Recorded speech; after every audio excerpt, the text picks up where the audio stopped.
首先好多謝大家參加我哋今日嘅會議嘅，咁因為今次其實邀請嘅時間都比較倉促啦，上個禮拜先至開始邀請大家，咁都非常多謝大家今日抽時間嚟參加呢個會議。咁因為都係因應其實最近香港都發生唔少嘅一啲數據洩漏嘅事件啦，咁當然最吸引大家嘅注意，其實都會係醫管局發生嘅嗰件事，因為大家最擔心就唔係話可能一啲保障做得唔夠，而係可能面對一啲第三方嘅服務商啊，又或者一啲可能甚至乎係 AI 應用或者一啲第三方廠商嘅軟件，點解會造成一啲數據洩漏呢方面嘅規管呢？可能大家現有嘅一啲安全工具啦，可能都未必係可以覆蓋到呢個部分，所以咧今日我哋就同我哋嘅廠商數碼科技啦一齊做咗呢一個網絡研討會嘅。咁我係Peony 啦 Labcom 嗰邊嘅marketing 同事。咁今日咧其實會同我哋去講翻關於呢個防數據外泄最後一里呢個研討會嘅咧，就會係CyberSurf 數碼科技嗰邊嘅數據安全專家同埋技術工程師 Derek 嘅。咁一陣間咧，佢都會同大家講翻，因為喺國內啦，其實相對針對呢個數據外泄嘅一啲規管啦，其實保障嘅要求咧，比香港係強一啲，同埋所以佢哋喺呢一方面咧個經驗啊，或者係落地呢啲方案咧，都比較有經驗嘅。所以今日都會交俾 Derek 同我哋講翻呢個部分，睇下我哋喺誒讀而家 AI 啊，又或者係數據安全咁嚴峻嘅情況之下，我哋有啲咩可以做嘅。咁我諗我就將時間交俾 Derek 啦。OK，好，咁亦都係好榮幸俾受邀過我嚟同大家分享下我哋針對於防數據外泄嘅呢個研討會啦。咁今日主要都係會同大家介紹下我哋針對於防數據外泄嘅最後一例，即係由於內外嘅人員錯誤到咁樣 AI 風險嘅一啲防護嘅實踐啦。咁我呢度就係什麼科技嘅技術工程師啦，Derek。咁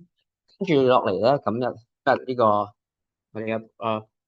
PowerPoint 咧，主要都係從三個部分同大家去做一個介紹啦。首先就係我哋而家呢個數據安全嘅現狀啦。咁跟住落嚟就係我哋針對於終端嘅數據安全相關嘅解決方案。最尾咧就會係一啲客戶發後嘅 case 嘅一啲情況。如果喺呢個過程當中，各位有任何問題，其實都可以喺公屏度將問題分享出嚟，然之後我哋跟住落嚟都會基於問題去做一啲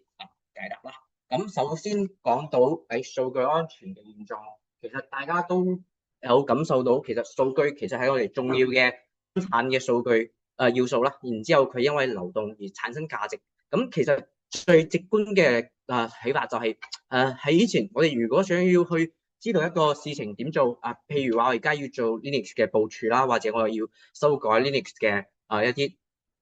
安全嘅配置，可能我要去Google 去搜索，然之後一個一個網站咁樣睇落去，係先知道話我可能部署係點樣嘅，然之後我改 IP 然之後改配置又係唔同嘅網站知。但係而家其實喺 DT 嘅時代，數據係業務化。而家我想知道話我部署咗一個 Linux 系統，然之後我去改佢嘅 IP，改佢嘅配置，我點去做咧？其實我問下 AI，佢 AI 會自動嘅幫我從各個網站或者各個系統當中獲取到相關嘅數據俾我哋知，話俾我知，我應該點做？第一步係點？第二步係點？包括我哋而家其實自己去睇 TikTok 或者係用某啲應用程式，其實佢都係會做咁樣嘅數據嘅關聯分析，然之後話俾你知，可能你而家嘅情況係點？你中意睇嘅係咩內容？其實呢個就係我哋數據業務化時代當中，其實佢對數據嘅運用其實係最大化咗我哋數據嘅一個價值啦。喺呢個過程當中，其實我哋都會發現到最熱門嘅交易內容。如果各位有用到Telegram 嘅話，其實都會經常見到有相當多嘅詐騙嘅團伙或者行傳銷嘅公司去對我哋呢啲用戶嘅數據去唔斷嘅採購。我哋經常會發現可能一啲金融嘅數據啊、醫療嘅數據，可能你單係呢個姓名同埋呢個身份證手機號呢啲，可能都賣到好高嘅價值咁呢個情況即係導致咗其實數據變成咗大家都會好關注嘅內容。對應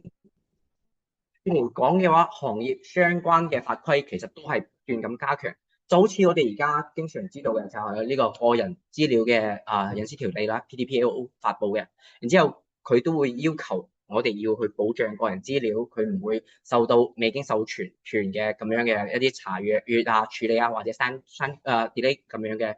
情況。咁包括如果你有相關嘅泄露嘅數據事件，其實都會要求你去進行通報。咁今年1月1號都開始實施嘅關機嘅保護條例，其實都會要求到我哋要對關鍵嘅基礎嘅設施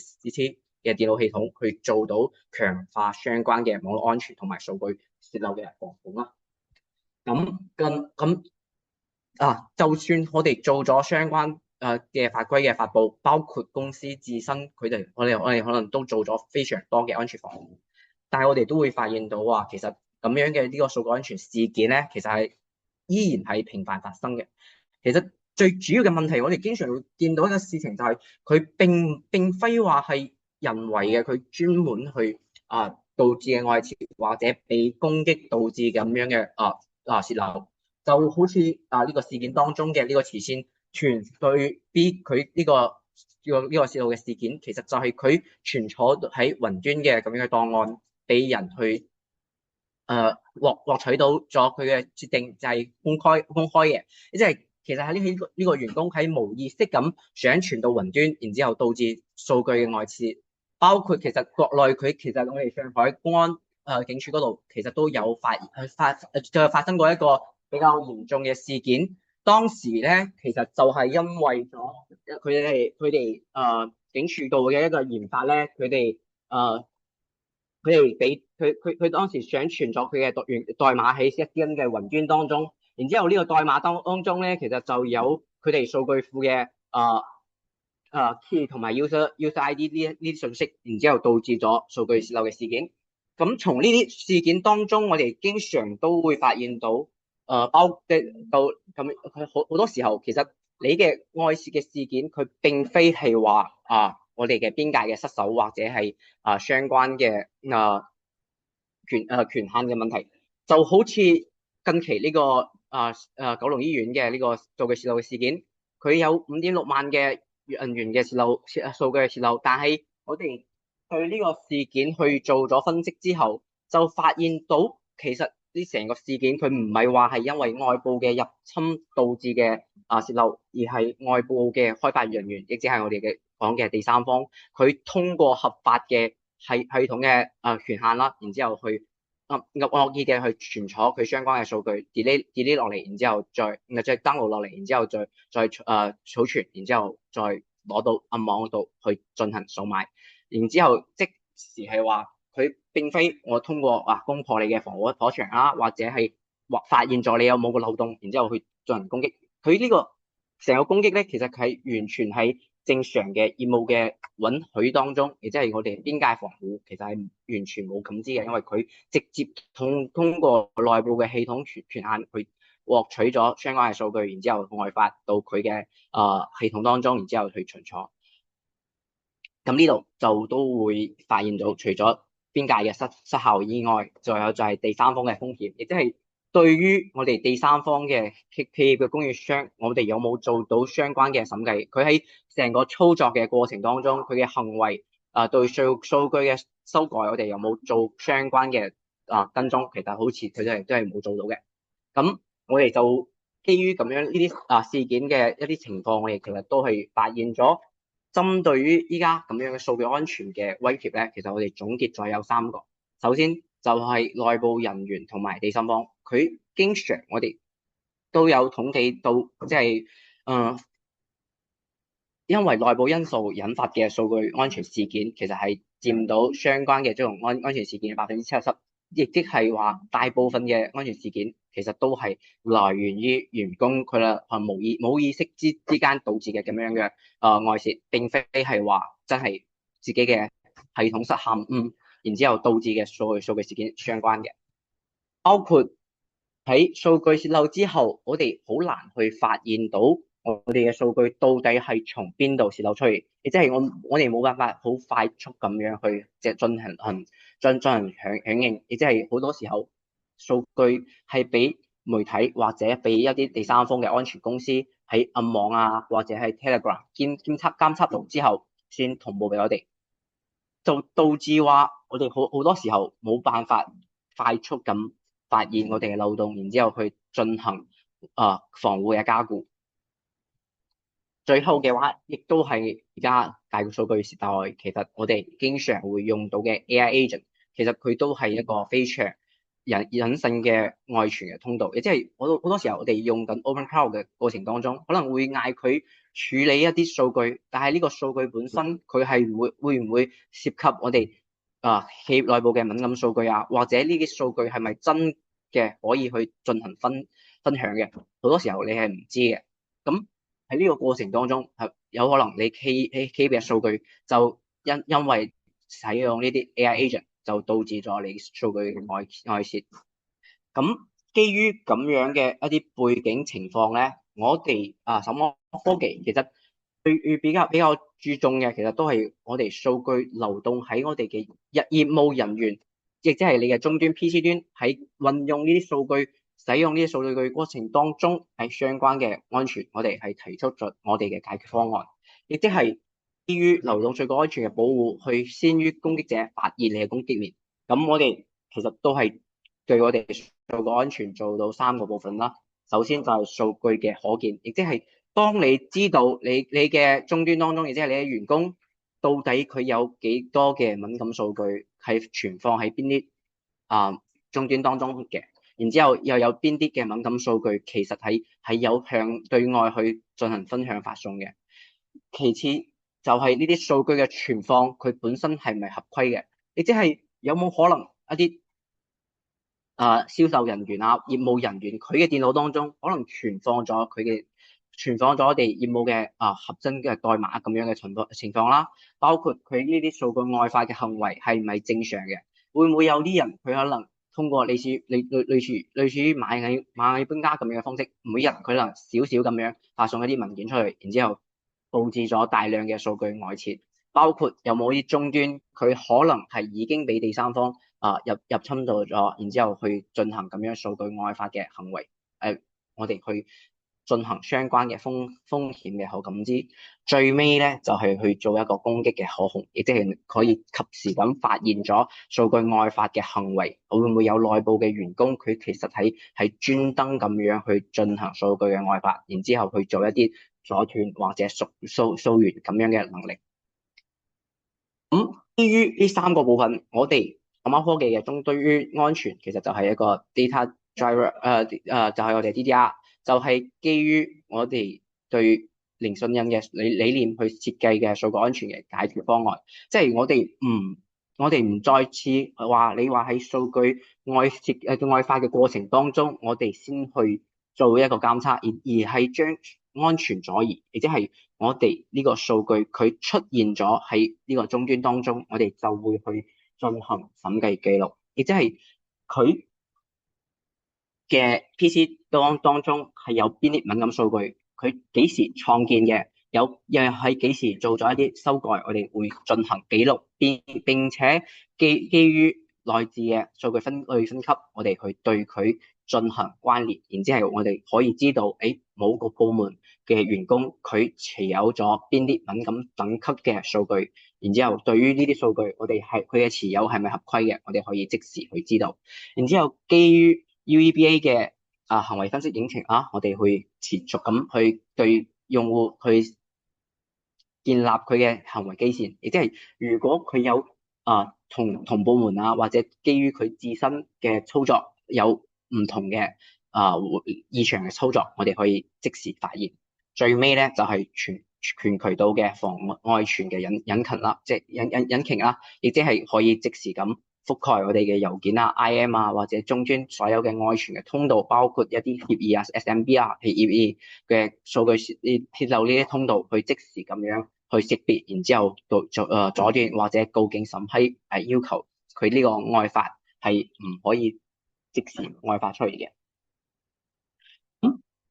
對於就係我哋同傳統嘅 DLP 最大嘅一個差別點咧，即係我哋其實會將我哋業務當中嘅數據資產從黑盒變成白盒，亦即係我哋可以即時咁知道咗我哋業務當中到底有咩敏感數據，佢存放喺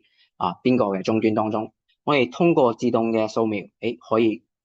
基於行業嘅分類分級嘅模板去幫我哋梳理出嚟咗，話業務當中有邊啲等級嘅數據，邊啲類型嘅數據，佢存儲喺邊啲部門當中嘅電腦，會唔會呢個存儲係有有冇問題？佢係是否合規？我哋可以去做相關嘅檢測。包括會唔會發現咗啱先提到嘅佢呢個業務部門嘅電腦儲存咗代碼嘅數據，或者係研發嘅部門佢儲存咗金融嘅即係其他部門嘅咁樣嘅一啲數據咁樣嘅情況。包括針對於一啲高危嘅人員，我哋都可以去做相關嘅審計。咁呢度其實我哋就可以對於一啲離職嘅人員啊，或者我哋可能喺某個事件當中有發現有啲員工佢嘅行為係有啲可疑嘅，我哋可以去對佢進行全天7乘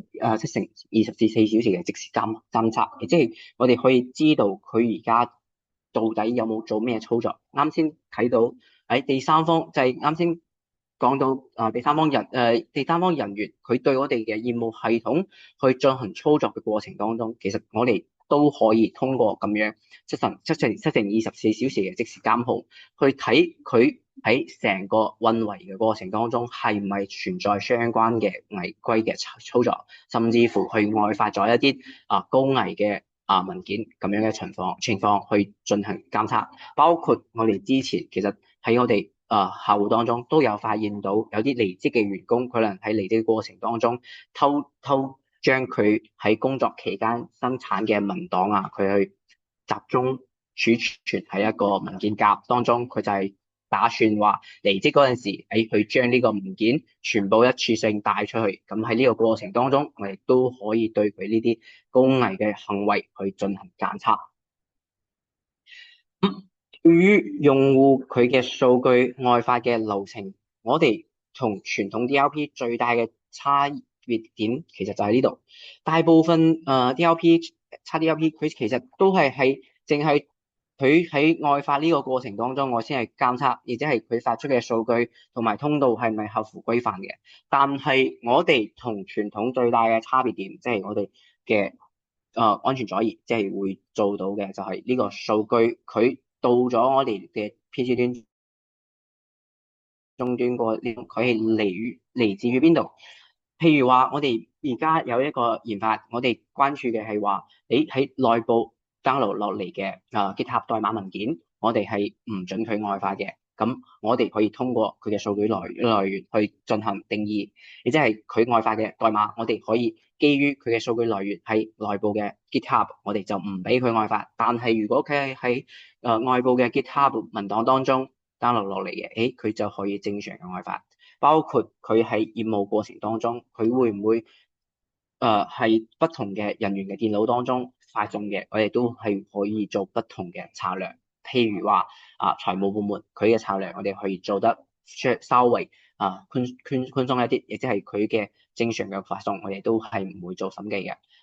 包括如果係一啲第三方，可能佢所有嘅操作、所有嘅外發嘅事件，我哋都係要求會審批先可以俾佢操作，亦都可以去做。同埋對於風險，我哋可以做到嘅就係精準嘅溯源啦，亦即係我哋可以通過佢嘅行為報告啦，包括咗對應嘅水印同埋外發事件出發嗰陣時，我哋可以對佢嘅電腦去做呢個事前、事中、事後嘅截屏，然之後上傳到伺服器當中，我哋可以即時去見到佢發送呢個文件係發送咗俾邊個，係幾時發送嘅，我哋都可以見到。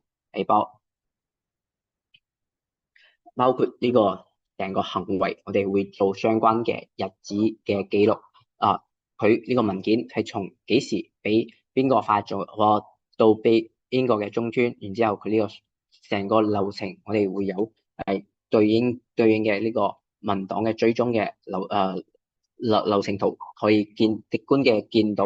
佢呢個文檔，佢喺外發嘅過程當中成個鏈路嘅一個情況。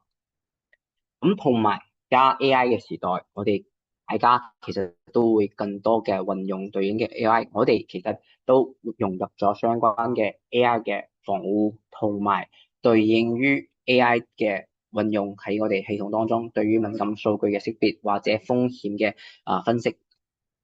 包括而家經常使用嘅 OpenCloud，我哋都可以監測喺員工嘅電腦當中，佢係唔係安裝咗 OpenCloud，係避免佢如果裝咗 OpenCloud 會唔會有一啲端口啊，或者我哋嘅信息係對外暴露嘅。包括佢哋用緊呢啲 AI 工具嘅過程當中，佢會唔會有輸入咗一啲敏感嘅數據，上傳咗一啲敏感嘅數據，你都可以去進行相關嘅防護。除此之外咧，我哋都會針對不同嘅行業去特性去做相關嘅定制化嘅策略啦。包括如果我哋有一啲數據安全諮詢相關嘅服務要求，我哋其實都係可以幫助去進行提供嘅。咁最尾嘅話就係我哋一啲客戶嘅 case 啦。咁呢度都想睇下各位對於呢度會唔會對於啱先介紹嘅一啲方案，各位有冇一啲問題想要提問下嘅咧？如果你哋有問題，可以喺 Q&A 問啦，或者你哋舉手，咁我哋可以俾你開咪直接問都得嘅。係啊，咁我呢度都繼續介紹。咁如果各位有咩問題都可以即時去問嘅。咁喺客戶呢度咧，其實我哋本身都喺香港係已經有一啲合作嘅客戶，包括咗內地呢度咧，其實我哋基於金融自動業同埋醫療我哋其實都係有大量嘅客戶嘅。咁好似呢個案例咧，其實都係我哋香港本地嘅一個案例啦。佢當時比較關注嘅，其實都係因為佢哋業務當中終端當中其實係有大量嘅個人嘅信息啦，同埋代碼咁樣嘅核心嘅數據喺度。咁佢存儲喺終端當中，佢同數據庫最大嘅差別就係，如果員工佢想要外發嘅話，你其實唔似得數據庫，你可以去做管控，即係話佢嘅外發係不受控制嘅。所以喺呢個過程當中，佢就需要有一個手段啦，去對於員工佢嘅終端當中存儲嘅數據去進行相關嘅管控，哪怕佢呢個 PC 即係佢嘅終端已經離開咗我哋嘅辦公嘅場所，即係佢可能已經翻去咗啦，或者佢去出差咗，我哋都可以去做到相關嘅監測。咁其實佢哋都係通過部署我哋嘅服務器、伺服器啦，同埋喺佢哋個人終端當中部署我哋嘅 agent，通過呢啲方式咧，係首先幫佢哋了解到佢哋終端當中到底存儲咗幾多嘅敏感嘅數據，然之後通過我哋嘅外設嘅管控啦，唔俾佢哋嘅終端去用到一啲唔受信用嘅 USB，亦即係防止佢哋俾電腦係可能喺外地出差嘅過程當中俾人通過 USB 去存儲佢哋嘅敏感嘅數據，同時針對於佢哋嘅代碼嘅外發，其實都會去直接阻斷，但係唔會影響佢對內部嘅代碼嘅倉庫嘅download 呢啲操作。同埋基於 UEBA 嘅可以行為分析引擎啦，去對呢啲風險嘅人員去做一啲快速嘅定位。咁除咗啱先嘅案例啦，包括 CMHK 呢度，我哋其實都係有部署咗我哋嘅 DLP，佢其實都係用咗測試咗即係國內多個 DLP 嘅使用，包括都會對海外啲 DLP 佢都係有做對比，然之後都係發現咗我哋嘅方案相對於嚟講，其實係會更好嘅。啱先都講到，我哋其實會對於所有嘅數據並非係話佢喺外發局嘅過程當中，我哋先去做監測，而係佢喺業務當中已經存在嘅呢個過程當中，我哋就會對佢嘅資產去做掃描，然之後去做相關嘅分類分級，然之後通過一啲合規嘅內置嘅一啲合規嘅分析，係告知你呢個數據嘅存儲會唔會存在違規嘅情況啦，然之後對佢外發嘅場景去進行相關嘅阻攔，並且我哋係支持去做呢啲管控渠道嘅自定義，亦即係如果我哋哪怕有一啲自己用緊嘅相關嘅 AM 工具啦，或者係一啲網站，我哋其實都係可以做一個自定義嘅覆蓋嘅。咁除咗香港本地嘅案例啦，我哋其實本身喺內地其實都係有非常多嘅案例啦。除咗 DDR 嘅服務之外，我哋都可以提供相關嘅分類分級嘅諮詢啦，或者係數據安全相關嘅諮詢嘅服務。係最後呢個咧都係一個醫院嘅案例啦，即係我哋係廣東實施嘅一個個人信息嘅保護嘅建設啦，幫佢哋去做咗佢哋終端當中存儲嘅個人嘅敏感數據去進行處理，然之後基於即係國內嘅呢個法規啦，去做咗相關嘅分類分級，然之後相關嘅禁止嘅存儲，唔俾佢嘅內部嘅數據上傳到雲端咁樣嘅呢啲操作，係成個介紹嘅話，大概就係咁。咁跟住落嚟嘅都係睇下各位針對於數據安全呢度會唔會有一啲其他嘅問題，我哋都可以去一齊討論下。好，唔該晒 Derek。咁我哋都見到有啲問題嘅，其中一個佢會比較關注點樣去監管同埋可能係保護 IT stuff。我估因為朋友嘅意思其實主要想集中睇翻，例如我哋一開始都有講啦，可能本身係啲IT 嘅同事啊，佢嘅權限比較高啊，咁有啲時候其實講佢會係一個好大機會嘅數據安全缺口嚟嘅。咁如果係集中可能喺呢一方面嘅話，可唔可以Derek 你都大概講一下CyberSurf 嘅方向係點樣樣可以去監管或者係由保護呢一類型比較高權限嘅 IT 員工咁樣樣？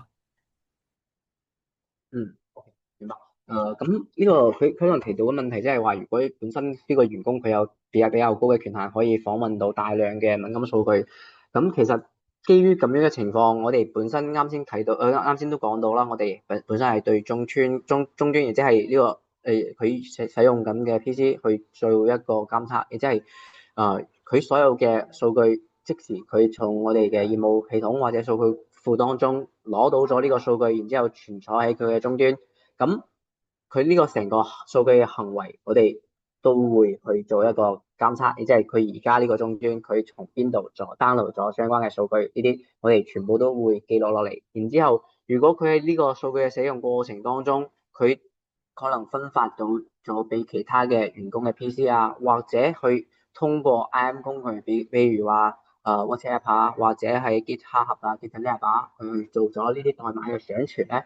佢成個行為，我哋其實都係可以通過我哋呢啲終端 DDR 呢啲嘅產品，去對呢啲方案，去對呢個行為去做到相關嘅審計，或者係直接阻斷，即係唔俾佢做相關嘅上傳嘅。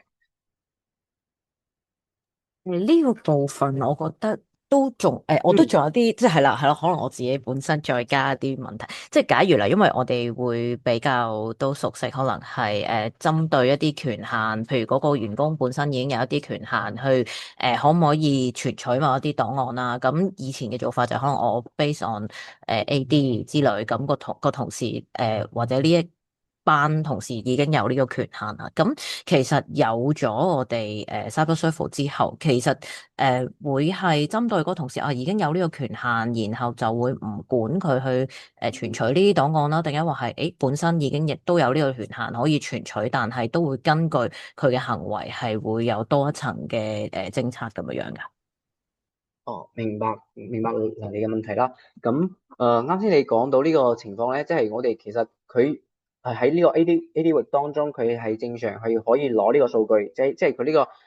download 呢個數據嘅行為，我哋其實係唔會做太多嘅措施嘅，即係我哋會正常俾佢去 download，因為本身係佢嘅權限內嘅。但係佢喺處理呢個數據嘅過程當中，就譬如話佢想將呢個數據去對外咁樣去外發啦，或者佢用咗一啲雲端上傳嘅咁樣方案，就譬如啱先講到嘅 GitHub 嘅自動同步啦。咁喺呢個過程當中，我哋就會做相關嘅防護嘅措施啦，即係譬如我哋係唔允許佢通過內部嘅我哋嘅譬如話 NASA 當中 download 到落嚟呢啲文件，佢想傳到雲端佢嘅雲端嘅服務器當中，咁呢個行為我哋就會去做一啲管控。但係我哋去基於啊，包括我哋去基於我哋嘅審批嘅邏輯啦，亦即係如果佢要外發，其實係需要我哋嘅管理員去做一啲審批，佢先可以做咁樣外發嘅權限嘅管理。即係佢正常嘅業務辦公，我哋係唔會做任何嘅管控嘅。我哋會做嘅管控嘅行為係在乎於佢呢個數據係咪而家佢可能要通過其他嘅渠道係要對外去發送，咁樣呢個過程我哋先會去做相關嘅管理，亦即係佢唔會對正常嘅業務嘅行為，佢嘅正常嘅工作嘅開展去做管控嘅。好，唔該晒 Derek。我諗呢個會係其實大家都好關注嘅一個問題啦，因為最主要就係一啲舊式啲嘅 DLP，可能我哋 based on policy 啦，去控制啲同事存取嘅權限，或者可唔可以外發呢一樣嘢。咁好多時候呢種方法咧，一係就令到我哋啲數據可能係辦公嘅時候，即係真係運作嘅時候，有機會好困難先用到啦，又或者可能係做 IT 管控嘅同事係需要經常去處理一啲同事嘅 request，話我要取用呢個數據啊，咁之類之類。咁所以其實一啲舊式嘅 DLP 咧，好多時候用落去嘅時候好頭痛啦，到最後就放咗喺度冇用。咁亦都係如果針對一啲本身已經有權限嘅人員，如果佢有一啲將數據外傳嘅行為，咁佢未必係有心嘅，可能佢自己本身個有權限嘅賬戶都俾人 hack 咗啦。咁面對呢一類型嘅管控，其實CyberSurf 就都會可以呢一方面幫大家做到多啲嘢咯。咁就係啦，睇下大家仲有冇其他問題先。另外咧，就係如果大家今日聽完之後啦，之後都會想再知多啲實際嘅用法啊，或者係都想睇下自己個環境入邊試用會係咩情況啊，咁都可以話翻俾我哋聽嘅，咁我哋之後都可以聯絡翻你哋啦。另外就係我都想問一問 Derek，即係因為好多時候聽到我哋要落地一個 DLP 都唔係一個細嘅project 嚟嘅，可能都會大家覺得有啲麻煩啊，可能都好頭痛之類。咁我都想問下，即係根據你過往嘅經驗啦，即係其實我而家要部署DLP 去管控呢個數據外泄，加埋一啲人員嘅行為嘅監管啊。其實第一步你哋會係點做，或者一般可能個項目嗰個時間大概會幾多咁樣㗎？OK，咁呢個問題咧，其實都係我哋好多客戶佢哋會關心到嘅，因為對於佢哋嚟講，佢哋都係會就係佢哋會想知道我哋咁樣去管控到底邊啲數據我哋係可以俾佢外發，邊啲數據我哋可以，我哋先覺得係屬於可能風險等級比較高嘅數據，咁呢啲風險等級比較高嘅數據又應該去點樣去管控？其實呢個都係好多客嘅會關注到嘅點。咁我哋其實成個部署嘅方案喺部署咗嘅 DDR 嘅伺服器之後咧，其實最主要嘅一步都係呢個 PPT 啱先介紹到嘅，稍等我介紹到嘅一點，亦都係先知道我哋業務當中到底我有邊啲數據，呢啲數據又分別存儲喺邊度。知道你要保護嘅係乜，就你要先知我要保護嘅係乜，即係我哋呢啲數據有邊啲數據佢係需要保護嘅，因為啱先都講到啦。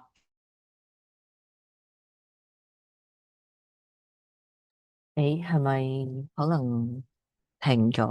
哦，譬如我而家有誒個，OK，啊係因為啱啱係咪可能個連線有啲問題嘅？我哋哦聽唔到你講嘢，可能可以前少少再重複一次。，OK，我唔好意思，即係咁呢個就啱先講到嘅話，就係主要係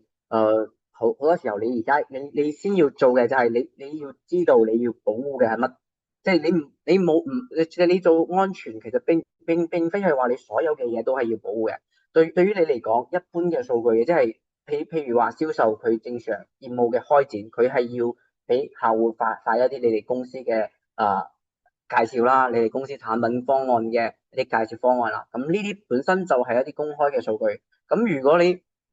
對於呢啲數據你都去做咗一啲限制嘅，即係你唔俾佢正常嘅去對客戶啊或者去上傳，其實對於我哋日常嘅工作嚟講，梗係會受到非常大嘅限制，甚至乎你會覺得呢個公司呢個產品真係喺度搞笑嘅。所以對於我哋嚟講，最緊要嘅第一步就係先知道你邊啲係屬於你嘅重要數據，然之後呢啲重要數據又係喺邊度，然之後我應該去採取點樣嘅措施去對佢進行管控，係完全唔俾佢外發啦，定係話基於唔同嘅人員，基於唔同嘅具體嘅數據類型先去做相關嘅限制。所以基本上嚟講，我哋所有部署嘅客戶，佢第一步要做嘅就係先知道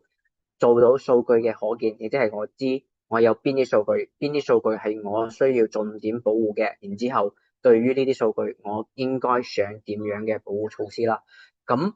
啱先你有提到一個問題，就係好多客戶佢可能會用咗 DRP，但係其實佢就唔知應該點用。主要嘅一個原因就係佢唔知呢個就係邊啲數據佢係應該保護嘅。所以其實我哋而家會做到嘅一個事情就係首先知道，俾你知道你應該要保護嘅數據係喺邊度，應該點樣去做防護。好，明白，唔該晒。咁我諗都冇見到有其他問題啦。咁我都再提一提啦，就係其實今日介紹嘅呢一套方案咧，我哋做一啲數據外泄咧，其實都可以完整咁樣係本地部署嘅。因為如果你係針對一啲好高保護等級嘅環境啦，其實都會 concern 到底一啲方案會唔會係 cloud 定係話係on-prem。咁我哋呢個方案咧，其實可以全 on-prem 咁樣部署嘅。咁就我諗今日我哋嘅時間就嚟到呢度啦。如果之後有啲咩問題，其實都可以揾翻Labcom 嘅同事啦。咁我哋都會去同你即係安排翻。可能如果有小測試產品或者想問多啲資料嘅話，我哋隨時都可以歡迎你哋揾我哋嘅。咁而今日嘅呢個webinar 咧，我哋會錄咗影啦，咁之後亦都會將今日嘅錄影 send 翻俾大家，如果有需要嘅話都可以再睇嘅。咁就好，今日我哋嘅時間係咁多啦，唔該晒 Derek，都多謝晒大家參加今日嘅 webinar，唔該晒，OK，拜拜。